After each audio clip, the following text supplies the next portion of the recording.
5월 7일 아침 저희들에게 주신 하나님 말씀 요한복음 8장 21절로 30절까지 말씀입니다.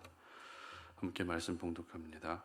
다시 이르시되 내가 가리니 너희가 나를 찾다가 너희 죄 가운데서 죽겠고 내가 가는 곳에는 너희가 오지 못하리라. 유대인들이 이르되 그가 말하기를 내가 가는 곳에는 너희가 오지 못하리라 하니 그가 자결하려는가.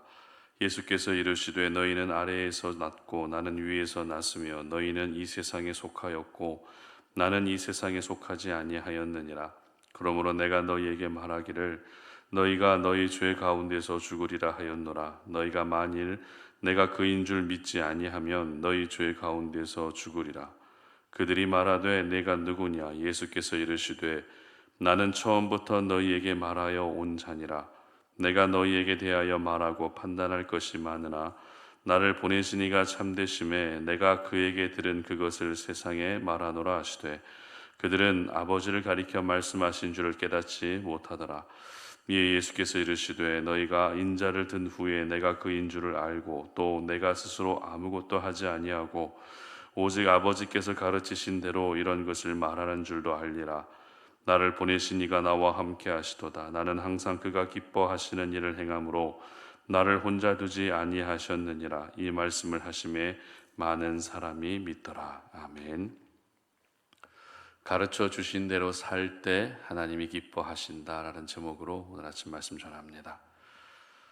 자녀를 바라보는 부모의 마음이 기쁠 때가 있습니다. 그리고 제자들, 학생을 바라보는 선생님의 마음이 기쁠 때가 있습니다.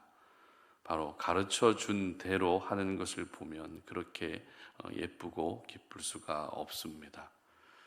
목회자와 성도님들 사이의 관계도 마찬가지인 것 같습니다. 목회자는 말씀을 전하고 또 성도님들은 전해진 그 말씀을 들으면서 말씀대로 살아가는 것을 볼 때 그렇게 보람되고 기뻐질 때가 있습니다. 그렇다면 우리를 바라보시는 하나님의 마음이 기쁘실 때는 언제일까요? 역시 하나님이 가르쳐 주신 대로 우리가 살아가는 것을 보시면 하나님의 마음이 기뻐지게 됩니다. 계속해서 저희들은 요한복음 8장 말씀을 묵상하고 있습니다. 오늘 본문도 역시 현장에서 간음하다 잡힌 여인이 용서받은 후에 그와 관련된 담화 중에 하나를 기록하고 있습니다. 이와 같은 담화가 계속 이어질 수밖에 없었던 이유는 바리새인과 유대인들이 예수님을 못마땅하게 여겼기 때문입니다. 어떻게 죄인을 그렇게 용서할 수 있는지 그들이 가지고 있는 기준에서는 예수님이 용납될 수 없었던 것이죠. 그리고 요한복음 5장에서는 38년 된 병자를 고치실 때 안식일을 범했다는 이유로 역시 예수님이 못마땅했습니다. 이처럼 바리새인과 유대인들의 눈에는 예수님의 말 한마디 한마디 그리고 행동 하나하나가 마음에 들지 않았던 것입니다. 그래서 예수님에게 끊임없이 시비를 걸었고 예수님과 대화하면서 그들의 신앙이 얼마나 잘못된 신앙이었는지 민낯이 드러나고 있었던 것입니다. 예수님은 그들의 어리석은 모습을 보시면서 21절 말씀에서 이렇게 말씀하시는데요. 함께 읽어봅니다. 다시 이르시되 내가 가리니 너희가 나를 찾다가 너희 죄 가운데서 죽겠고 내가 가는 곳에는 너희가 오지 못하리라. 아멘. 여기서 예수님이 말씀하신 내가 가는 곳이란 바로 하나님 나라, 천국을 의미합니다. 그런데 예수님은 유대인들에게 너희들은 그 천국에 들어올 수 없다. 너희들은 하나님 나라에 들어올 수 없다라고 하는 의미심장한 말씀을 하신 것입니다. 당연히 이 말을 들은 유대인들은 무슨 뜻인지 도무지 이해가 되지 않았을 겁니다. 요한복음에 기록된 예수님의 말씀 대부분이 이 땅의 지식과 경험과 상식을 가지고서는 이해가 되지 않도록 말씀하셨기 때문에 그들은 말씀을 듣고 어려워할 수밖에 없었습니다. 이어지는 22절 말씀을 보면 말씀을 전혀 이해하지 못하고 있는 유대인들의 어리석은 모습을 확인할 수 있는데요. 함께 읽어봅니다. 유대인들이 이르되 그가 말하기를 내가 가는 곳에는 너희가 오지 못하리라 하니 그가 자결하려는가. 참고로 유대인들은 자살한 사람은 지옥의 가장 깊은 곳으로 간다라고 그렇게 여기고 있었습니다. 따라서 예수님이 말씀하신 내가 가는 곳에 너희가 오지 못한다라고 한 이 말씀을 어떻게 이해하고 있었습니까? 예수님이 자살할 것으로 생각할 만큼 어리석었다는 것입니다. 그런데 애초부터 예수님의 말씀을 유대인들이 전혀 이해할 수 없었던, 그 말씀을 어려워할 수밖에 없었던 결정적인 이유가 있습니다. 그 이유란 바로 출신 자체가 달랐기 때문입니다. 23절 보도록 합니다. 예수께서 이르시되 너희는 아래에서 났고 나는 위에서 났으며 너희는 이 세상에 속하였고 나는 이 세상에 속하지 아니하였느니라. 아멘. 예수님은 위에서 나신 반면 유대인들은 아래에서 났다는 것입니다. 다시 말해서 예수님은 하나님이 보내신 하늘에 속한 분이지만 유대인들은 그저 죄악에 관영한 이 세상에 속해 있는 사람들이라는 것입니다. 우리나라를 보게 되면 전국 팔도라고 해서 각 지방마다 사투리가 있습니다. 그래서 경상도 분들은 전라도 분들의 사투리를 잘 알아듣지 못합니다. 반대로 전라도 분들은 경상도 분들의 사투리를 잘 알아듣지 못합니다. 그럴 수밖에 없는 이유는 간단합니다. 출신이 다르기 때문입니다. 이처럼 다른 지방 사투리를 잘 못 알아듣는 것이 우리의 일반적인 모습이죠. 마찬가지입니다. 물론 예수님이 사투리로 말씀하셔서 그들이 알아듣지 못한 것은 아니지만 여러분에게 이해를 돕기 위해 제가 이렇게 말씀드린 것처럼 예수님과 유대인들은 출신 자체가 달랐기 때문에 예수님의 말씀을 전혀 알아듣지 못했던 것입니다. 그런데 출신이 같아질 수 있는 방법이 있다는 것 알고 계십니까? 출신이 같아질 수 있는 방법. 예수님과 나의 출신이 같아질 수 있는 방법은 바로 믿음입니다. 아무리 태어난 출신이 다르다 할지라도 예수님을 믿으면 예수님의 출신이 곧 나의 출신이 되는 것입니다. 그러므로 나도 역시 하늘에 속한 사람이 되고 하나님의 말씀이 믿어지게 되는 것입니다. 그러나 유대인들은 예수님과 같은 민족이라고 하는 육신의 출신은 같았다 할지라도 영적인 출신지는 전혀 달랐던 것입니다. 그러므로 우리는 오늘 이 아침 이 말씀을 통해서 먼저 나의 출신이 예수님과 같아질 수 있게 해야 됩니다. 유대인이라도 예수님을 믿지 않으면 말씀을 이해할 수 없지만 이방이라도 예수님을 믿게 되면 예수님과 출신이 같아지게 되고 예수님의 말씀이 믿어지기 시작하는 것입니다. 특별히 28절 말씀 보시기 바랍니다. 이에 예수께서 이르시되 너희가 인자를 든 후에 내가 그인 줄을 알고 또 내가 스스로 아무것도 하지 아니하고 오직 아버지께서 가르치신 대로 이런 것을 말하는 줄도 알리라. 아멘. 이 말씀은 예수님이 유대인에게 하신 모든 말씀이 아버지 하나님이 가르쳐 주신 대로 한 말씀이라는 것을 보여주고 있습니다.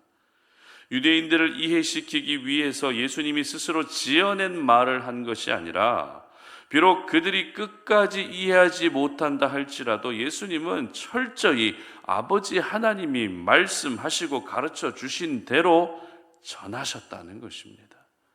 그리고 이렇게 아버지 하나님이 가르쳐 주신 대로 하는 것이 하나님의 기쁨이다라고 오늘 본문 29절에서 기록하고 있습니다. 한번 보도록 하겠습니다.